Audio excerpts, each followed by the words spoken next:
Dobrodošli nazaj. S koncem toplega in poletnega vremena se je končalo tudi obdobje nekaterih žuželk, med drugim smrdljivca. Smrdljivec je namreč znan po tem, da je pička smrdljiva in da gre vsem na kurac. Pri Toj David studiu pa smo uspeli posneti ekskluziven intervju z vodjo smrdljivčevske organizacije. Pa si poglejmo. Ja, živijo, hvala, pač neverjeten zaključek sezone. Težko bi bil ponosen na naše fante, res vsak je dal vse od sebe, res smo se odrezali. Sezona 2020 pač res pisana nam bila na kožo, oziroma pač karkoli kurac je to. Pač res na koncu smo potegnili, že ko so ljudje mislili, da se končuje, da se vreme ohladilo malo, da sezona končala, bum!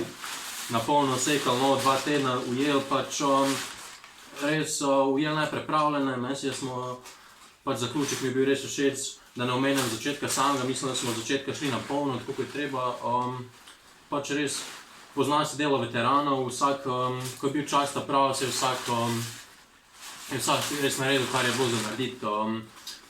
Tudi nove taktike, ki smo jih letos začeli vključevati, torej ljudje so začeli zapirati okna, komarnike, preventivni ukrepi.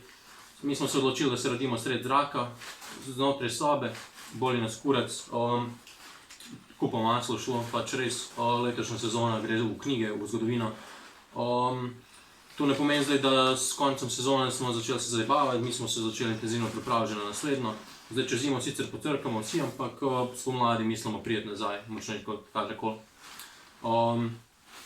Vsi z enega smrdi, manj smrdi za vse. Ne morem verjeti svojima ušesoma. Neverjetno. Za konec oddaje si lahko pogledate še, kako mi je skoraj uspel 50-50 front shove it out sketchi. In kot je veliki Ash Ketchup nekoč dejal, do tedaj, samuraj.